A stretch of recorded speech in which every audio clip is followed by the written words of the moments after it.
Hola chicos, en este video veremos el protocolo de comunicación I2C. Para comenzar, entendamos este protocolo, el cual nos va a permitir interconectar diferentes dispositivos e incluso diferentes microcontroladores entre sí, siempre y cuando estos componentes, estos dispositivos, estén preparados para comunicarse a través de este protocolo, el cual nos define dos líneas que deben estar conectadas a cada uno de los dispositivos, siendo el SDA y el SSL. SDA para datos y el SSL nuestro reloj o timer que marcará el ritmo a todos los componentes. Adicionalmente, es importante que si utilizamos más de una fuente de alimentación, interconectemos las tierras de todos los dispositivos. De base, este protocolo I2C define que tanto las líneas SDA como SSL deben de llevar una resistencia pull-up, es decir, deben de estar permanentemente conectadas a voltaje con una resistencia de protección. Sin embargo, en el caso de Arduino, internamente ya interconecta los puertos de SDA y SSL con una resistencia pull-up, por lo cual en el caso de Arduino podremos omitir esta conexión, lo cual nos dejaría únicamente entre dispositivos las líneas SDA, SSL y la tierra. En el caso del modelo Arduino Uno, nuestros puertos para la comunicación I2C se encuentran del lado analógico, en el puerto A4 y A5, siendo los datos en el puerto A4 y el reloj o el timer en el A5. Por lo que si queremos interconectar más de un Arduino, todos los puertos A4 de los microcontroladores deberán estar interconectados en nuestro circuito de color morado. Y el timer o el reloj SSL debe de estar igualmente interconectado en todos los dispositivos en nuestro circuito de color naranja.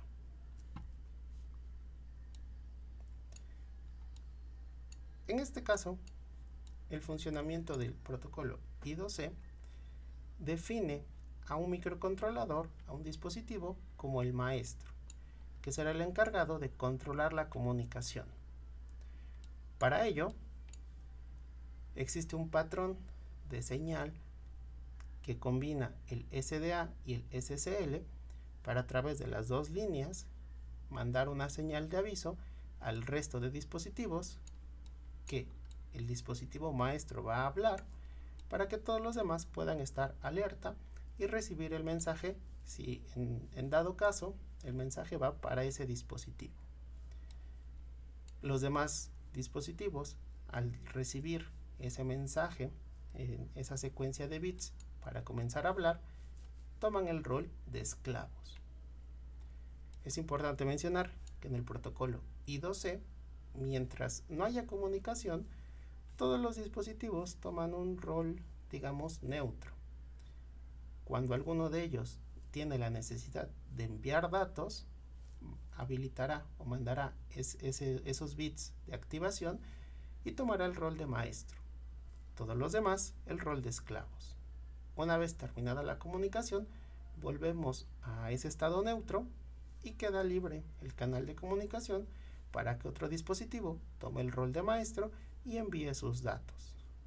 Es un protocolo en el que el rol de maestro y esclavo no está definido y se tomará dependiendo de quién inicia la comunicación. Del lado del maestro no tenemos ningún dispositivo, ni sensor, ni actuador, solo enviará datos a través de su código, sin leer ningún sensor. Del lado del esclavo tenemos tres LEDs, LED rojo, LED amarillo y LED verde, estando en el puerto 2 el LED rojo, puerto 3 LED amarillo y el puerto 4 el LED verde,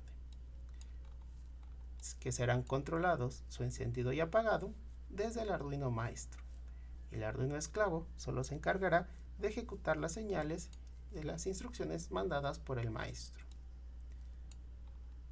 Tenemos interconectados nuestros Arduinos a través de la línea morada, el SDA, la línea naranja, el SCL, y a través de nuestra protoboard interconectando todas las tierras de los dispositivos que están dentro del circuito. Al Arduino maestro del lado izquierdo lo identificaremos con el número 1 y al Arduino esclavo lo identificaremos con el número 2. Vayamos al código. Para poder utilizar la comunicación I2C tendremos que incluir la biblioteca wire.h, la cual ya viene incluida dentro del lenguaje de Arduino, por lo cual no es necesario descargar ni instalar ninguna biblioteca. Del lado del maestro no tenemos pines de lectura, así que únicamente definiremos dos variables de tipo byte, una llamada estado y un arreglo llamado pin, también de tipo byte, el cual contendrá en el orden que queremos encender y apagar las patitas del Arduino esclavo. Dentro del setup, para una comunicación unidireccional, esto quiere decir que el Arduino de la izquierda siempre será el maestro, bastará con inicializar la comunicación. Así como inicializamos nuestra comunicación en serie con serial.begin y definimos los baudios, en el caso de wire tenemos una estructura muy similar. Inicializamos la biblioteca wire, la comunicación I2C, y tenemos que darle un ID, un identificador. En la comunicación I2C se utiliza 7 bits para definir estas direcciones, por lo cual podemos tener hasta 128 dispositivos conectados, al menos en teoría, ya que ciertas direcciones o ciertos identificadores están reservados para usos específicos. Por ejemplo, la dirección 0 se utiliza para mandar un mensaje de manera general, esto es, a todos los dispositivos que no tengan definido un ID. Los primeros números de esta secuencia de bits se reservan para usos específicos, de igual forma que los últimos bits o los últimos números de esta secuencia de bits se reservan también para usos específicos de controladores. Si bien en esta práctica podríamos incluso utilizar el ID 0 o números bajos o números altos dentro de nuestro rango de identificadores, lo más adecuado sería utilizar algún identificador fuera de esos rangos reservados. Pero de momento, nada nos impide utilizar cualquiera de los IDs. Si hay que tenerlo en cuenta, si el circuito va a tener conectados otros componentes que desde el fabricante ya tengan definido un identificador específico. Del lado del for, del lado del loop, tenemos un for, el cual recorrerá nuestro arreglo para prender y apagar los LEDs. Con wire.beginTransmission es la función con la cual iniciaremos comunicación. Como argumento pasaremos el ID del dispositivo con el cual queramos comunicarnos. Adelantándonos un poco, el ID del esclavo se inicializó con un ID 2. Una vez iniciada la comunicación, empezamos a enviar los datos. En este caso, al haber definido un dato de tipo byte, la comunicación se puede llevar a cabo sin problemas, ya que cada paquete podemos enviar un byte. Como nosotros estamos desarrollando este programa, nosotros podemos definir cuál va a ser la estructura de la comunicación. En este caso, en la primera comunicación o en cada comunicación que se lleve a cabo, el primer dato que reciban será la patita, será el pin del dispositivo que queremos manipular. El siguiente dato que se reciba será el estado, el cual podría ser prendido o apagado. Una vez enviados los datos necesarios, cerramos transmisión. Cerrada la transmisión, se genera un pequeño delay de medio segundo para lograr ver el efecto de prendido y apagado en los LEDs. Algo importante a mencionar, si bien en primera instancia podríamos pensar que esto es lo mismo que el caso anterior, no es del todo correcto, ya que es muy recomendable tratar de mantener la transmisión lo más eficiente posible, debido a que puede darse el caso que otro dispositivo necesite enviar datos, y si está ocupada los canales de comunicación por demasiado tiempo, esto puede retrasar el funcionamiento general del sistema. Por lo que entre el begin transmission y el end transmission no debe haber código innecesario o delays, milis que afecten la comunicación y retrasen liberar las líneas de comunicación. Así que esta estructura es mucho más eficiente. Una vez terminada la transmisión, sí podemos retrasar la ejecución del programa todo lo necesario con delays o milis. Pero la comunicación debe ser lo más eficiente posible. Una vez terminado este primer for, que vemos que el estado de inicio es 1, con lo cual estaríamos prendiendo cada uno de estos LEDs.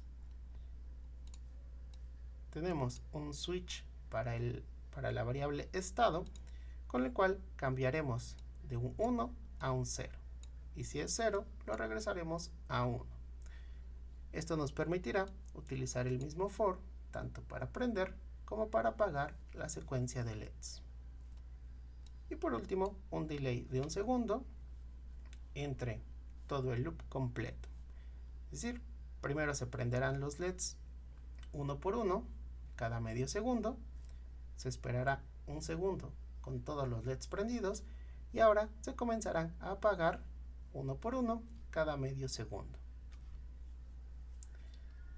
Retomando, del lado del maestro, incluimos nuestra biblioteca, inicializamos la comunicación I2C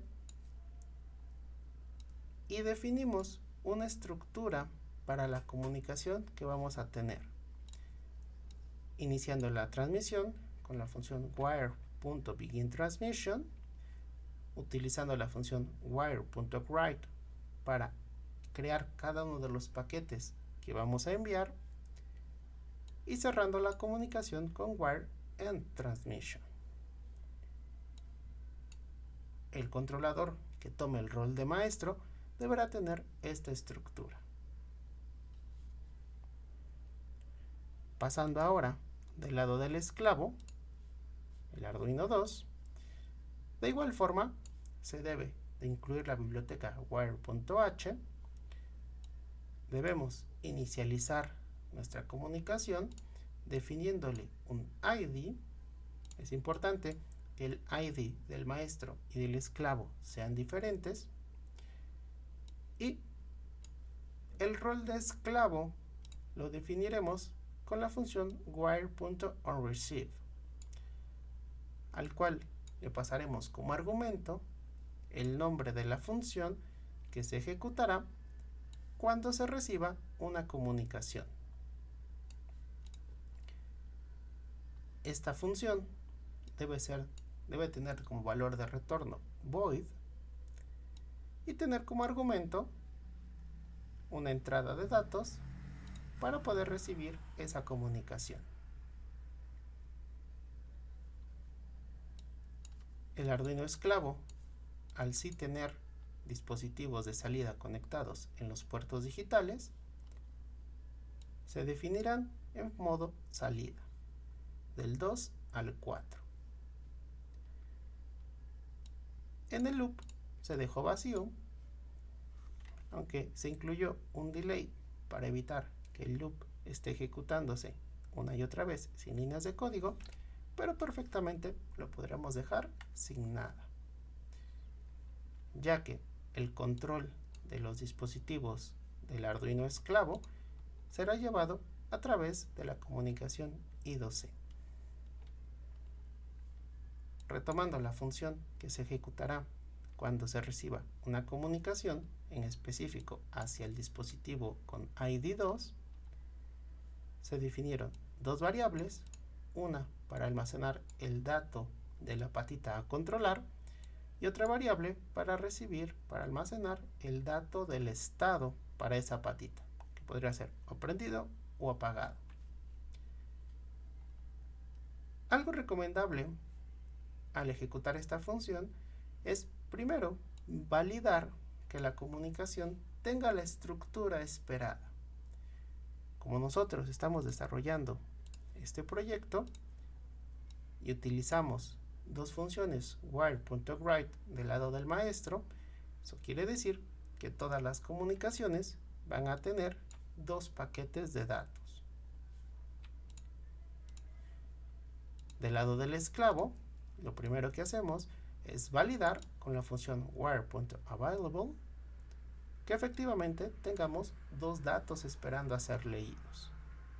Si este no fuera el caso, podría ser que hubo un error en la comunicación, se perdieron datos o se incluyeron datos, lo cual pondría en riesgo el resultado correcto del programa. Por lo que solo ejecutaremos nuestro código si efectivamente recibimos los paquetes que esperábamos recibir. Si es el caso, una vez validada la estructura de la comunicación,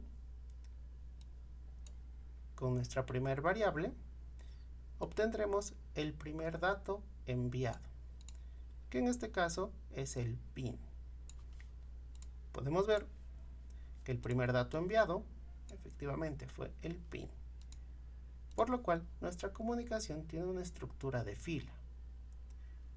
Es importante que al utilizar la función wire.read sepamos que los datos restantes se le quita 1, por lo cual pasaríamos de tener dos datos esperando ser leídos a tener uno solo en espera. Bajado ese dato a nuestro código, utilizaremos la comunicación en serie para mostrar el dato en el monitor de serie. Posteriormente, volveremos a validar que nos queda un dato por ser leído con wire.available y lo almacenaremos en nuestra variable estado, nuevamente con la función wire.read, para ser mostrado en la comunicación en serie. Una vez tenemos todos los datos necesarios, con la función digitalWrite modificaremos el estado de la patita que hemos recibido, por lo cual deberíamos ver en el funcionamiento, según nuestro arreglo en el Arduino maestro, primero se debería encender el LED en la patita 2, que es el LED rojo, después de medio segundo el LED en la patita verde, que es el amarillo, y por último el LED verde. Pasará un segundo y comenzarán a apagarse en el mismo orden, apagándose primero el LED rojo, después de medio segundo el LED amarillo, por último el LED verde. Retomando la estructura del esclavo, incluimos la biblioteca, iniciamos la comunicación definiendo nuestro ID, definimos la función que se ejecutará cuando un Arduino maestro o un dispositivo maestro se comunique con nosotros, y en esa función crearemos el código que se ejecutará con los datos que recibamos. Como no hay sensores que manipular, nos centraremos únicamente en el funcionamiento de los LEDs. Damos play y vemos un funcionamiento inesperado, ya que según nuestro análisis, el primer LED en ser encendido debería ser el LED en la patita 2, el cual es el LED rojo.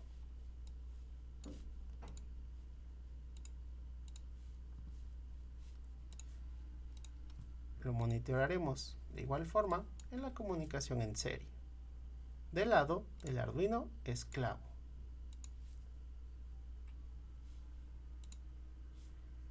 Pero vemos que el primer dato que recibimos es la patita 3 con estado 1, es decir, la patita 3 encendido. ¿Qué pasó con nuestra comunicación si nuestro arreglo empieza en el 2? Bueno, aquí hay que tener en cuenta que a pesar de que estamos en un simulador, el tiempo de inicio de cada uno de nuestros controladores es muy diferente. A pesar de que nuestro simulador los conecta al mismo tiempo, incluso la ejecución de las demás líneas de código entre los diferentes controladores hace que el funcionamiento no sea exactamente en el mismo milisegundo, por lo cual estamos viendo que nuestro Arduino esclavo se está terminando de configurar tiempo después de lo que lo hace el Arduino maestro, y el Arduino maestro empieza a enviar datos por la comunicación antes de que el esclavo sea capaz de recibirlo. Aunque esto no es del todo cierto, nuestro protocolo I2C está preparado para que en dado caso de que no se pueda establecer comunicación, nos envían datos. Sin embargo, nuestro código continúa ejecutando el for, por lo cual el Arduino esclavo no ha terminado de configurarse, el Arduino maestro no encuentra respuesta a su intento de comunicación, los datos no se envían, pero el for continúa. Por lo cual podremos agregar un pequeño delay a nuestro maestro, que es el que controla las comunicaciones, y el resto está esperando su señal de inicio de comunicación, y de esta forma damos tiempo más que de sobra para que el resto de los componentes se configuren y podamos ahora sí ver el funcionamiento esperado. Que nuestra configuración empiece desde el primer LED, que es el LED rojo, ya que con ese pequeño delay el Arduino esclavo tiene tiempo de sobra para terminar su configuración, y cuando el Arduino maestro empiece a enviar datos, el Arduino esclavo esté preparado. En dado caso de que nuestra solución no podamos implementar este delay, sería cuestión de esperar un ciclo completo para ver el resultado esperado. Este es un caso particular únicamente para los primeros intentos de configuración o cuando conectemos un nuevo dispositivo a la red.